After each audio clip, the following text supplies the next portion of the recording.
everyone, welcome back to another video on the channel. Today we're back on GT Sport and we're back with the FIA Nations Round 4, driving the Group 1 cars for this round.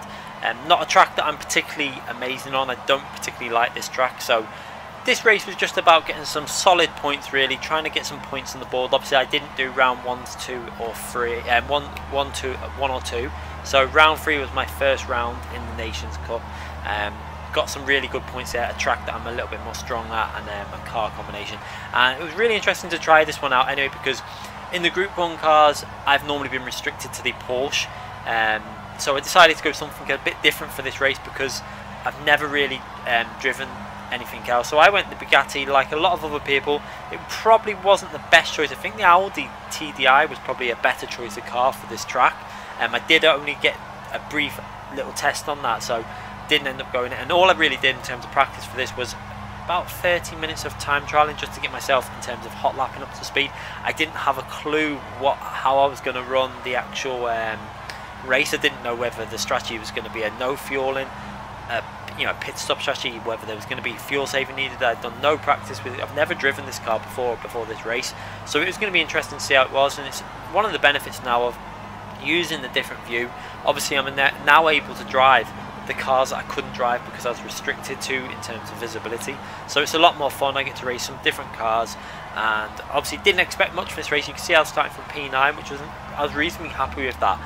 Quite a few good drivers in this lobby, you could see that by the names in there, and it's obviously not one of my strongest combinations anyway. I'm never really that strong on this track. You see I don't really do too much racing on this track. Maybe I need to start doing a little bit more just to get myself a little bit more up to speed, but I was happy with starting P9 in obviously a car I've never really driven before, and not a bad place to start. Obviously right in the middle though, so had to be a bit careful at the start. So straight away at the start, making sure I revved a bit just to make sure I get an okay start.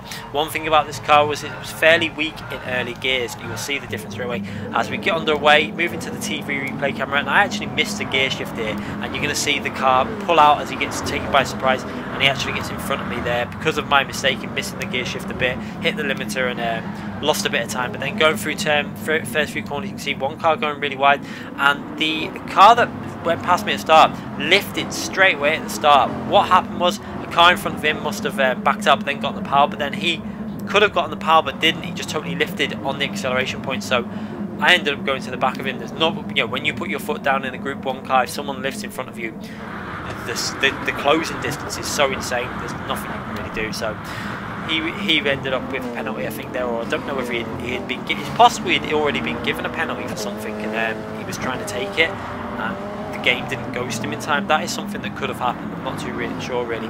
But going through the first corner, you can see how close this is. Everyone obviously in these Group 1 cars, very fast cars through the corners. My car was fairly good top end. It seemed to be a little bit better than other cars once we was hitting 6th gear. You can see there getting a run on the car, going down the right side to try and make that move. I'm ahead, sparks flying everywhere. He tried to go around the outside there, but that wasn't going to happen. But then watch the difference in terms of acceleration between these two cars now. I've just got between second, third, fourth gears, my car was just so weak compared to other cars. But then getting into 6th gear, it started to pull back a bit. But by that time, people have already got past you, and not much more you can really do in terms of. I couldn't really defend the actual speed that they were going faster. It was just it's quite dangerous, to be honest, the difference in speed in some of these cars. But this is why I wish they would kind of. I think the Group 1 cars should be all like LMP, the prototype cars. I don't think there should be some of these cars like the car I'm in here now. I don't think it should be in this class. I think there should be a separate class. But they like to mix these races up. I would much rather see, the Le Mans cars, even if they're different years, all together. Like the cars in front of me now, they should be racing each other. You can see a massive moment from oversteer from P9 as he tried to get on the power. That car looked a bit loose on the power getting through that corner, whereas my car's really stable and I can get on the power really early, but I just can't get the acceleration out of the corners. Visually look at the difference between myself and P9 on the first bit of acceleration, but then in the braking my car's fairly okay, and on turning it's actually reasonably good as well. And then getting on the power, I've got a lot of grip, but I haven't probably got the actual front end that their car has. So there's some massive differences between the cars, but it was really interesting. It was a great race to be in. I really did enjoy this race, and you can see they're pushing as hard as I can. Obviously not fully up to speed yet. I'm obviously 30. I think someone mentioned this last time, saying 30 minutes of time trial and that's practice. That is not practice, trust me. A lot of these drivers would have been practicing this combination for days, literally since it went up there. They would have been on every day and spending hours on it, not doing any daily races. And I think that's what a lot of people are forgetting. You know, some people in a lot of the lower ranks, a lot of people probably won't practice it so much, but in the top splits, I'll guarantee you some of the drivers, not everyone, some of the drivers probably didn't, probably like myself, they just jump on, did 30-40 minutes in time trial and then jumped onto this race and did it. But there will be some drivers in each of these top splits that will sit there practicing for hours on end, because that's what you do when you're in these types of races. If I could do it, I would do it, but obviously my main focus has been on manufacturers. I did spend quite a bit of time on the manufacturers practicing, but we've seen how that went, and I didn't bother for this one because this one's more for fun at the moment. I'm just doing it for extra content, and it's really fun anyway, because you know, so far it's actually gone a lot better than the manufacturers. I've actually had a lot more luck in this, and things are going a little bit better, as you can see there. In P10, I've dropped one position from my qualifying, but that's not the worst. You can see two cars really fighting there, and the Nissan runs really wide and probably picked up another penalty there, but you're going to see the difference in speed now. Even though I was gaining on his acceleration, just boosting the way, as we're going to look back on myself now and look at the difference between the two different cars. Look at the acceleration difference there, and I think I might have even gave him a tap because of the actual difference on the exit speed, but then once he gets on the power he starts pulling away again. But you can see the understeer difference compared to their cars. They seem to have a lot better front end through that section, but my car was very stable, I would say. There was it's just such a variation between the cars. It does cause it to be quite hard to race with these cars because they've mixed, you know, cars that shouldn't really be mixed together, I feel, in these Group 1 cars. I really would like it to have been just the Le Mans prototype cars all racing together, whether it was, you know, and then they also should have divided the old Le Mans cars into a separate class. We all know about that. It's a shame they didn't do it. I think they could have had a lot more variation in terms of class of car, because I don't really like seeing, like, the car I'm in here now shouldn't be, in my opinion, it shouldn't be racing against the Le Mans cars. It's not really a car that, you know, this isn't the type of car you'd see racing these. It's something that I think they could have made another form of like a type of class for this Group 1, and whether it was a variation of Group 1 or something, but I would have rather have all LMP1 cars racing each other. That would have looked a lot better, I think, especially for the replays. But you can see myself now getting very close to P9 again, especially in the traction zone. I could really put the power down there, but you can see the difference in terms of I can't rotate this car anywhere near as much as the rear wheel drive cars. This car I'm in and out, amazing traction. You know, I can get on the power really well. See, Nissan runs really wide through that corner, and that enables me to get ahead. Now he's going to start closing once it gets to top speed. The Nissan's very fast on top end. However, I don't think it's particularly great on its tyres, so I think that car was starting to suffer with its tyres. As now I've got to try and home in on the car in front. As you can see again, on the acceleration through 3rd, 4th and 5th, that car in front of me is just so fast, I just can't live with it. But then through 5th and 6th gear, it looks like it just loses its power as soon as it gets to 6th gear. You can visually see now, again, look at the difference now in 6th gear. I'm gaining, go to the right hand side to try and make that move, and I've actually got past him this time, comfortably and past into the braking zone, down into 3rd gear. And I don't know why he flashes me every time on that situation, because he keeps doing it. I don't know if he's trying to say he's coming past, because he's flashing me again there, and I don't think it's because he's on a controller, because it was only in them situations that he was doing it. And then I go to let him pass, and I really shouldn't have done. I ended up restricting my angle into that corner, hit the wall. What I really should have done there was just stay left and make him go around the outside. I feel I should have done that, because I did a fair overtake, and I should have made him go around the long way. But the closing speed of that car, I just felt like it was dangerous to try and block it. The rate at which it was gaining on me, I thought I might as well just let him through, and I ended up messing myself up by letting him through. I should have just stayed to the left, made him go around the outside if he wanted to make that move, and maybe by the time I got to 5th, 6th gear, I could have started pulling back on him and got back past. But it was an error on my behalf, and I kind of messed that up and hit the wall. But I luckily got away with it. I think if that was a manufacturer's, I would have probably spun round about 20 times and ended up last. But in this Nations race, I tend to get a bit more luck, and kept my position and didn't really lose too much time. You can see there, only lost possibly about a second or so. You can see there I'm now just over a second behind, and it wasn't a massive loss, but unfortunately I'm not in that slipstream, whereas before I was starting to get really close to him, and I'd actually pulled a move on him. Let's see if I can try and, you know, get a bit closer again. You can see this is the section now where my car seems to be a bit stronger, is when we get to 5th gear, about here now, and it's all about 5th and 6th gear acceleration, and that's where the car in front of me tends to lose out a bit. It seems to really fade off in 6th gear. Really, you can visually see it now as I'm gaining, pulling closer, getting into that slipstream now, and then into the braking zone. But then watch the difference in acceleration again now as we come out this hairpin. You can see how his car just shoots off, and you can visually see he's gone up by nearly 4 tenths from the exit of that corner in terms of acceleration.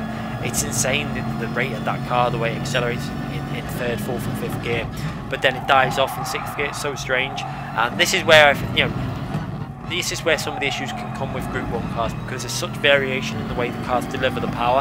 It can really cause issues in the racing, but luckily so far it's been reasonably clean and tidy. It's been a really fun race. You can see there, coming to the end of lap 5, and not really losing too much on the leaders at this point. You can see the leaders are up ahead. I'm doing quite a bit of fuel saving. At this stage, I really had no idea in terms of whether this was going to be a no pit stop. I hadn't run any practice races, so I was keeping an eye on the tyre wear, not really sure what people would do.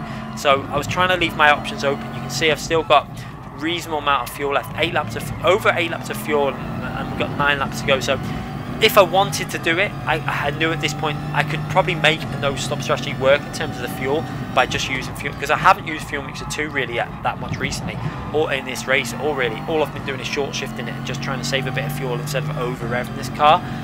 It's worked really well so far. I've got really good fuel left, and you can see not losing too much time on the leading pack. Obviously, I think by the end of lap 1 I was about 5 seconds behind, coming out to start lap 2.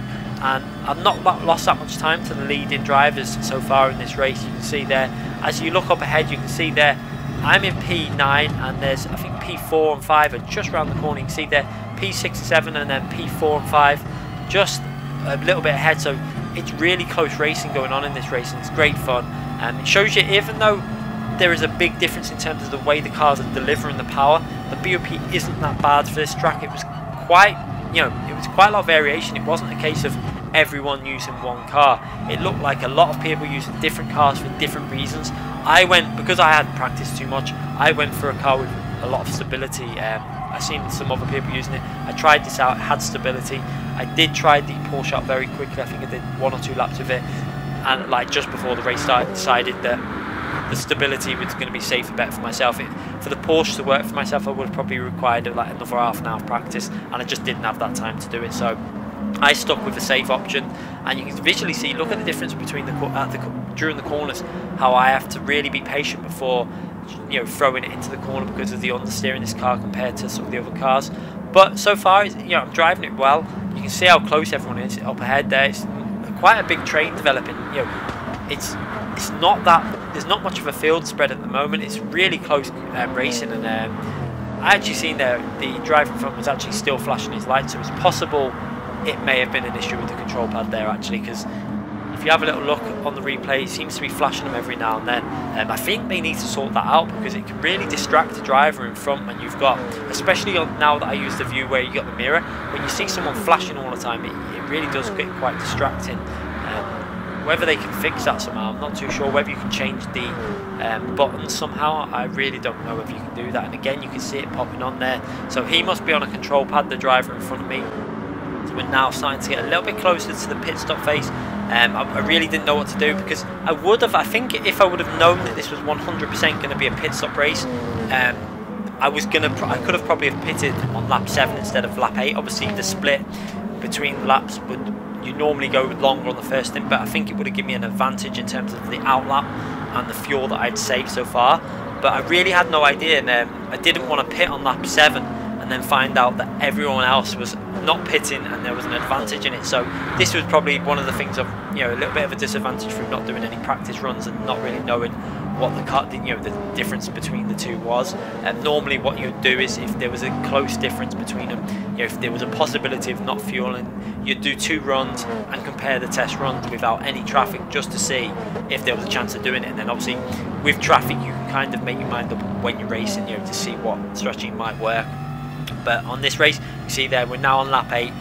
I didn't pit on lap 7 because I just didn't know really how this was going to go. I really didn't have much of an idea in terms of, was it going to be possible. You can see I'm with fuel, I've got 6.4 laps of fuel left, and we're nearly, it's not far off of being the amount of fuel that I'd need to get to the end. So I could easily make that work if necessary by just doing a little bit of fuel saving at the end of straights and something, you know, going into fuel mixture free at the end of straights like here. This is where you do it at this point now. That's what I could have done if I really needed to do it. And I was really interested because I thought at the moment my tyres felt okay. I wasn't sure if it was going to be possible with, you know, obviously they've took quite a bit of wear, but this car's got a lot of grip.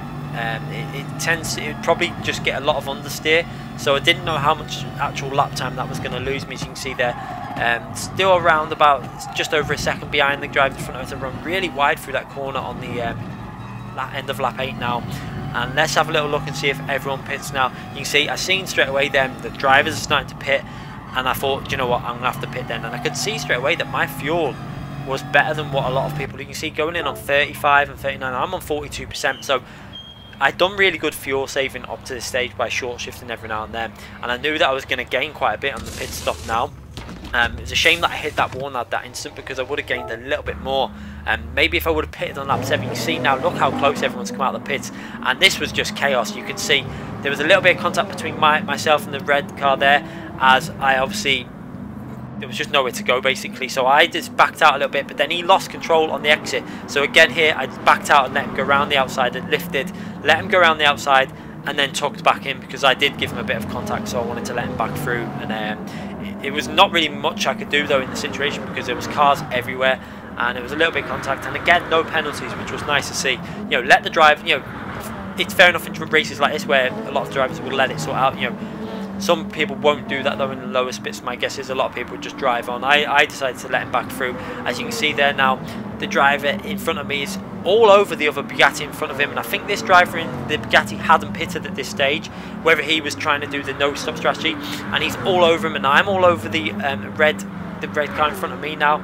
I'm going to go down the right hand side, try and make a move. I'm on the right hand side, but he's picking up that slipstream, so I can't make that move.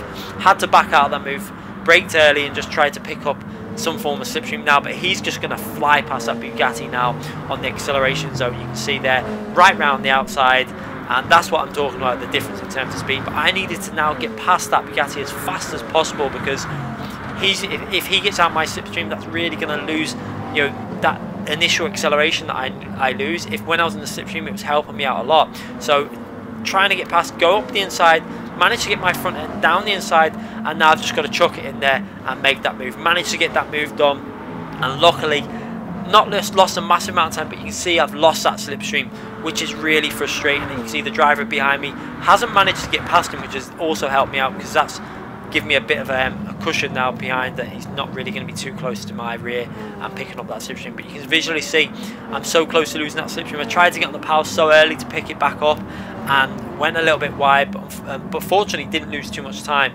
Now I've just got to keep pushing and try and see if I can live with the car in front of me, but because he's out of that slipstream now, I'm going to struggle in terms of the third, fourth and fifth gear. You can see there he's over a second ahead, and now I've just got to try and keep on. You can see going through that sector on a purple sector, and then going through these sectors, my car felt reasonably okay through here. I was able to chuck it in, pick up the throttle really early because of the grip in the car. I could even ride over the curb a bit and on a bit of the grass there. I'm really aggressive through this corner. You can see there, this is where this is strong now in sixth gear. This is where the acceleration keeps on building compared to the other car. And again through the sectors on a purple split. So the car I'm in, very strong through the first few sectors, but it just seems to lose a bit on the uphill section. Now this is where the car tends to lose a bit of acceleration. You can see the difference between the car in front of me and myself. He's then from 1.3 seconds, he's, you know, from nearly 1 second to nearly 1.4 seconds a gap as we go through. And you can see there again purple sector, so that's a personal best for myself. I'm quite surprised that I was still on a purple sector at this time. And again, I think where I was losing quite a lot of time was the final corner with the understeer. Also, you can see I could have tried it in fifth gear, but I had to go down to fourth gear and just not risk pushing too hard around there because the car understeered quite a bit. Maybe I should have started to try fifth gear out and carry a bit more speed, but it wasn't really worth the risk. Obviously I didn't want to start taking stupid risks. I'm in an okay position in this race, P9. It's not an amazing position, but it's not the worst position. It's solid points that could be I could be picking up some reasonably solid points from this race if I just keep it on the track. And you can see there coming to the starting at lap 11 now, and not too far behind the cars in front. You can see there's still, I think, P6, P7 and P8 P6 just up ahead. I think that was Derek in P6, the driver from the other video at Interlagos. He's not too far up, and what really frustrates me is when we came out of the pits, there was so many cars in front of me. I think if I knew it was a pit stop race, I would have pitted on lap 7, gone aggressive on the outlap, and I think I would have jumped all them by quite a big margin, because I had to back off massively when I came out of the pits. I think I would have got myself into something like P6, and then I would have been able to just push to the end really and hope that I could hold on to that. It would have been a real, I think I would have been had a real, you know, big task to hold off some of them, but I think I would have been able to maybe get myself ahead of P7. But I think Derek would have got me on terms of outright speed. I think he was really fast at this track. It's just a shame. In qualifying again though, he was being a little bit aggressive. Actually, one of the VP drivers he was just kind of barging into him and blocking him quite a lot, and I could see it going on. He did it to me at the start of the qualifying as well on the outlap, and I just thought, I'm not getting involved with that. I backed off a bit, but the VP driver, from what I saw, got at least one of his laps pretty much ruined by him. So I don't know what's going on there. I mean, as far as I had heard, he's a reasonably clean driver, but VP Bello, I think it was, who got his qualifying a little bit affected by Derek there, DK Derek. But unless there's something else that's gone on, I wasn't sure, but he did mention it in the lobby as well. As you can see there, a driver has actually made an error on the power, got on the power too soon coming out of that tricky corner, lost the rear, and he's into the barrier, and now I'm up to P8. So this is actually not too bad. Starting from P9, I've gained a position now, I'm into P8. It's just been basically come back through just trying to keep it consistent. I've not been driving flat out 100%. I've just been trying to keep it smooth and keep it consistent, and so far it's paying off reasonably well. I think I had more pace in myself. As you see, I had a little moment there where on that curb where I could actually cut a little bit, I clipped the grass, and luckily with this car, with its stability, managed to catch it fairly easily. Just kept the power down, put a bit of opposite lock in, and it just gripped straight away, and it wasn't really that much of a moment when I was actually on board. It looked worse than it was when I was on board, that it just seemed to grip the car, and that was one of the advantages of this car. But like I was saying, I felt like I had more potential if I obviously had more time to practice this. I probably could have been a bit faster. I don't think I would have been top 3 position wise, because this track is not a strong track for me. It's quite a weak track. I do like the track, it's a nice layout, it's got a real nice flow to it, but I don't think I've driven it enough yet to be fully up to speed at this track. I've kind of avoided this track whenever it's on. I have done a few FIA races here now, and a couple of little sprint races, and I feel like I'm getting there with the track. I'm starting to understand it more and more. It is definitely a little bit easier driving the new view that I'm using, because I can see the apexes a little bit better now, and I can chuck it in and really hook the corners up a bit better than what I used to be able to. So hopefully I can just start picking up more speed and more the more I race it now. And I will say it seems a little bit more enjoyable from this view now, because I can really attack some of the corners with a little bit more ease. But you can see they're really pushing the car. You can see using some of the dust on the outside, everyone's using that dust there, trying to get as much speed out the exit as possible. You can see I've got myself a nice cushion to the driver behind now. It was around, I think it was over 2 seconds, so built a nice gap up there, and now I've just got to try and keep this consistency to the end of the race and hope that I can pick up this P8. P8, I was really happy. To be brutally honest, I would have took a P8 at the start of this race. Before qualifying, if someone says P8, I would have took that. It's not the most amazing result, but in a top split race, with some very fast drivers in here, in a track that I'm not particularly great on, a P8 is a good result. So you can see there now, P7. Again, still around 1.8, 1.9 seconds, and building that lead up as soon as we get through to this uphill section where his car obviously just flies up the hill, and I just can't live with it. So you can see again they're losing a bit of time, over 2 seconds now to P7, and this is why I really wish that if I pitted that lap earlier and then really gone for it on the out lap, I think I could have got myself, it would have been close to being P7 or P6. You can see I would have been able to hold up some drivers though that probably would have had a bit more speed, so it would have been really interesting. I think I would have been maybe able to get P7, but obviously maybe next time I'll try and see. For the next FIA race I might put a bit more practice in, because it's Brown's Hatch in the Group 3 cars, combination that has always been reasonably good for myself, so I can pick any car that I want obviously in the Nations. So I don't know what I'm going to pick. I would normally pick the Porsche, but I don't know whether the Porsche is going to be the best in terms of its fuel saving, and and I think you'll see that with a lot of the cars that people are practicing with in the when you look at the leaderboard now. I think you'll notice that people are going to pick cars that are probably going to be better in race condition and saving fuel, because in the FIA races the fuel takes quite a bit of time to fill up the car, and that race could be decided by how much fuel you save. So Brands Hatch is a really hard track to get past people on, and you end up just following people because you can't really make a move because of the way the track is. So there's no real massive slipstream opportunity, and it's going to be interesting to see if a lot of people pick a car that's just more based on fuel saving over outright speed. I don't know what I'm going to pick yet. I will have a little test of a few cars and see. I think the Porsche is definitely up there as one choice, but I'm not too sure on another car yet. I've seen the Lexus being practiced with. It'll be interesting to see how good that car is there. As you can see there, P7 still around 2.3 seconds ahead, coming through to the end of lap 14 now, about to start the final lap. You can see the fuel's looking okay-ish. I've not really had to do too much fuel saving on this last stint. I had to just do a bit of short shifting really, because I put a little bit of extra fuel in also at the pit stop, which really does show you how much more fuel I'd save because of how much I gained on it by putting that bit of extra fuel in as well.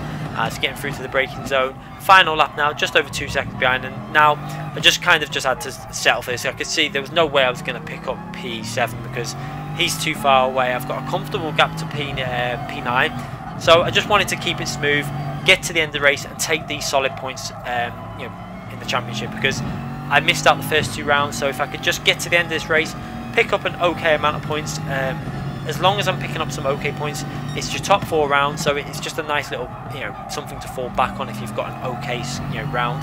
It means you can attack more towards the end, although I don't think I'll get in the top 24 races pretty much out of the question now, because I didn't race the first few races. So obviously anyone who was in that top 24 race for the Nations would have picked up a massive amount of points, and to get them back is pretty much impossible. But I just want to try and do my best and see if I can get some really good results in this Nations, and it's more good racing. These races, I really enjoyed this race because it's been driving pretty much close to the limit. Obviously there was still speed left, but it's been really close, and no one's really ran away with this race. You can see the leaders are only 11 seconds up the road, so P1 from myself and P8 only 11-second gap, and that really does show you how close the racing has been over 15 laps. And obviously there was a few moments where I've lost some speed, lost time as well when I hit the wall coming out the pits. I think there was quite a big loss in that. I think I actually lost it around second half, where we all was just battling close together. So it really does show you how competitive these races are. As we're coming through into the final corner now, just got to get rid of that half-second penalty. Decided to take it pretty much well before the finishing line, because I wanted to make sure I got rid of that and come over the line, and a P8 finish. Really happy with that. Picked up, I think it was about 1,600 points for that race. So some solid points, not amazing points, but nice points in the bag. And then we move on to the next race at Brands Hatch coming up soon. So I hope you enjoyed that race. I thoroughly enjoyed it, and I think that I could have done a little bit better, but I wasn't too worried with P8. P8 was a reasonably good result. I'm reasonably happy with that. Let's just hope that I can have a better round in the Manufacturers Championship. I think I need to get some luck in the Manufacturers, because I've been down on the luck in terms of that. These Nations races are going a lot better. Picked up some reasonably good points so far in this championship. Only done 2 races, and I've got over 4,000 points, so doing reasonably okay from the 2 races that I've done. And I've enjoyed the Nations race a lot more than I have the Manufacturers. And let's just hope the next race is going to be a little bit better for myself. Although I've only just really learnt that track, and it looks like the Mercedes is going to be okay. Again, it's going to be a middle of the pack kind of car. It's not going to be the worst car again, so thankfully it won't be the weakest car. But I think the Megane looks like the strongest car at that track, purely because of the speed it can carry through the corners. I'm guessing it's pretty much flat out the whole lap, that Megane.